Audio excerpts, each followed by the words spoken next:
Assalamualaikum warahmatullahi wabarakatuh. Saya Tina Melita Fitri. Saya Rina Amalia. Saya Nafisa Tuniswa. Saya Nutina Dayani. Saya Siti Fatimah. Saya Sarah Lisa. Saya Ayu Amelia Hanifah. Saya Dian Febrianti. Saya Hanif Hasan Malik. Saya Babas Budi Pamungkas. Akan melakukan praktek video tentang sosialisasi berupa sosialisasi bullying. Assalamualaikum warahmatullahi wabarakatuh. Waalaikumsalam warahmatullahi wabarakatuh. Selamat siang teman-teman. Siang. Bagaimana kabarnya nih?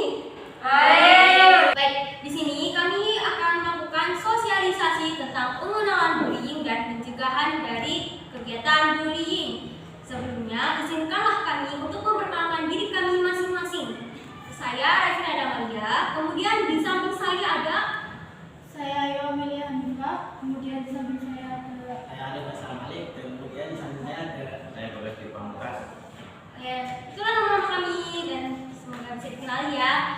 Di sini kami sebelumnya ingin menanyakan apa itu sebenarnya bullying. Apakah kalian ada tahu? Mungkin di beberapa orang ataupun dari beberapa kalian pastinya tahu tentang apa itu bullying. Tapi sini kami akan melakukan penjelasan tentang pengenalan bullying yang lebih dalam lagi. Untuk pengertian dari bullying itu sendiri adalah bentuk kekerasan ataupun penindasan yang dilakukan oleh satu orang maupun satu kelompok yang dilakukan secara sengaja dengan maksud tujuan hanyalah untuk bersenang-senang tanpa sadari telah menyakiti beberapa orang yang mungkin telah dilakukan secara terus-menerus karena telah kecanduan ya bahasanya. Dari perbuatan yang dimaksud itu bisa berupa hal-hal yang menyakiti secara fisik, non fisik, sepertinya memukul, mendorong, menjelek-jelekan dan lain-lain. Kemudian untuk bullying ini tuh memiliki berbagai bentuk ya, bukan hanya tentang bullying ataupun kekerasan sesuatu, tapi di sini ada beberapa jenis yang harus kalian tahu. Antara lain ada kekerasan fisik, kekerasan non fisik, kemudian ada perundungan sosial, cyberbullying ataupun dan seksual bullying. Lalu saya akan menjelaskan tentang beberapa bentuk-bentuk kekerasan bullying. Yang pertama ada kekerasan fisik. Kekerasan fisik sendiri dibagi menjadi dua, yaitu ada kekerasan fisik ringan dan kekerasan fisik berat. Kekerasan fisik ringan diantaranya yaitu seperti menjambak, menampar, mendorong, dan lain-lain. Sedangkan kekerasan fisik berat yaitu seperti menendang, memukul, menyundut, dan lain-lain. Yang kedua ada kekerasan non fisik yaitu berupa tindakan pengendalian, manipulasi, eksploitasi, kesewenangan, perendahan, dan penghinaan. Lalu yang ketiga ada social bullying atau perundungan sosial, yaitu pengucilan atau intimidasi secara tidak langsung yang dilakukan secara berkelompok terhadap seseorang.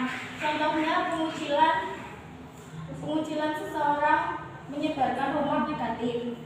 Lalu yang keempat ada cyberbullying atau perundungan di dalam dunia maya, yaitu intimidasi yang dilakukan menggunakan teknologi digital yang biasanya berupa status atau unggahan gambar bernada negatif yang ditujukan kepada seseorang dan obrolan via aplikasi chat yang mengintimidasi korban. Apakah bisa dipahami dari penjelasan saya? Bisa. Ya, bisa. Nah, saya akan menjelaskan tentang seksual bullying. Perundungan seksual adalah tindakan yang dilakukan secara berulang, berbahaya, dan memasukkan yang kena secara seksual.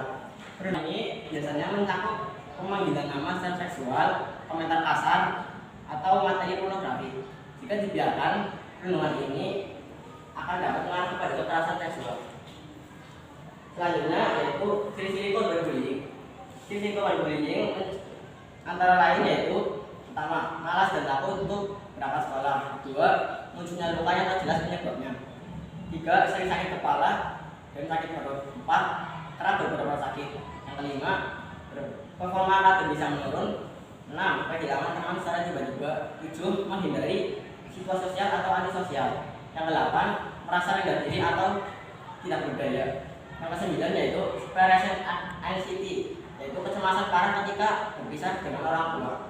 Yang terakhir yaitu barang-barang pribadi yang rusak tiba-tiba seperti buku, mainan, atau perhiasan. Ini saya akan menjelaskan materi tentang dampak bullying. Dampak bullying ada dampak bagi korban dan dampak bagi pelaku. Dampak bagi korban yaitu rendahnya rasa percaya diri, tidak percaya pada orang lain, munculnya perasaan yang tidak biasa seperti frustasi, seolah-olah terisolasi dari lingkungan sendiri. Dampak bagi pelaku bullying contohnya yaitu tidak berempati, menganggap bullying sebagai hal yang biasa, berpotensi menjadi pelaku kriminal. Cara menghadapi si tukang bully: berani membela diri sendiri, kawan balik bukan maksud balas dendam, tetapi menyadarkan pelakunya bahwa perbuatan bully itu tidak baik. Ungkapkan perasaan kamu yang sebenarnya, tanya kenapa selalu membuli. Tunjukkan prestasimu dan jalin pertemanan dengan banyak orang. Jadikan bully sebagai penyemangat atau motivasi untuk sukses. Dan curhat ke orang tua atau teman baik. Terima kasih. Baik, jadi yang tadi kami telah sampaikan adalah berupa materi dari tentang pengenalan bullying dan cara pencegahannya. Jadi inti yang harus kalian ambil ini, janganlah melakukan tindakan bullying, karena tindakan bullying ini dapat merugikan orang lain. Selain orang lain juga kita bisa terkena dampak buruknya juga. Jadi pesan kami kepada kalian semua agar tidak melakukan tindakan bullying ini. Baik, semoga bisa dipahami ya dari materi kami. Apakah dari kalian ada yang ingin ditanyakan? Silakan saja. Saya Siti Fatimah izin bertanya. Ya, silakan. Sikap atau perilaku terpuji apa saja yang harus dimiliki oleh seseorang agar terhindar dari perilaku bullying? Oke, saya Alif. Izin menjawab pertanyaan dari Siti Fatimah. Jadi sikap yang harus dimiliki untuk menghindari perilaku bullying adalah saling menghargai dan saling menghormati antar sesama. Apakah bisa dipahami? Ya, bisa. Silakan bertanya lagi. Bertanya-tanya yang sebanyak-banyaknya agar kalian paham. Saya Nurjifa Handayani izin bertanya. Ya, silakan. Bagaimana sih caranya supaya kita tidak menjadi korban bullying? Nah, pertanyaan. Baik, saya akan menjawab pertanyaan dari Iva.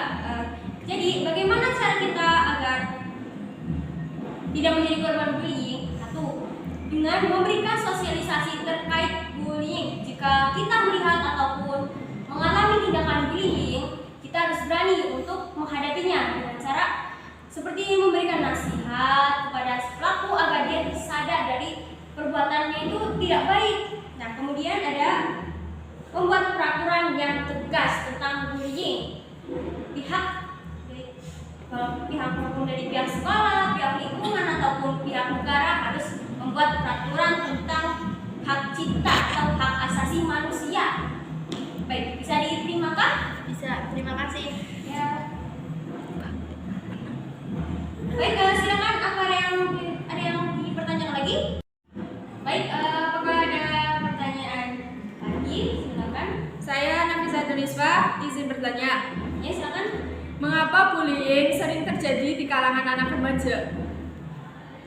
Baik, saya akan menjawab pertanyaan dari Nafis. Mengapa banyak terjadi bullying pada kalangan remaja? Yaitu karena satu, kurangnya adaptasi yang buruk. Lalu adanya pemenuhan kebutuhan yang tidak terpuaskan oleh dirinya sendiri. Saya Dian Ferdiati izin bertanya, apakah bullying termasuk dalam pelanggaran HAM? Saya harus izin menjawab pertanyaan dari dia. Dia termasuk sebab perilaku ini dapat merenggut kebebasan serta merugikan orang lain atau korban. Apakah bisa diterima? Saya Sarah Nisa izin bertanya, Apa saja dampak bagi korban setelah mengalami tindakan bullying? Baik, saya akan jawab pertanyaan dari Zaratonisa. Sebenarnya pertanyaan yang Anda ajukan ini telah termuat dalam materi yang kami sampaikan. Tapi tidak apa-apa, saya akan jawab pertanyaan dari Anda. Bagaimana dampak yang terjadi pada korban bullying setelah mendapatkan perilaku perhubungan bullying ini adalah mulanya rasa percaya diri dan munculnya perasaan yang tidak biasa seperti frustasi, depresi, seperti seolah-olah dirinya merasa terisolasi di lingkungan hidupnya, kemudian tidak percaya pada orang lain, selalu memiliki rasa curiga kepada orang lain maupun orang lain tersebut ini mempunyai niat baik kepada kita. Sekian apa yang saya sampaikan, apakah bisa diterima oleh Zaratonisa? Baik, apakah ada pertanyaan lagi? Tidak ada. Kalau tidak ada, kami cukupkan untuk sosialisasi materi pengenalan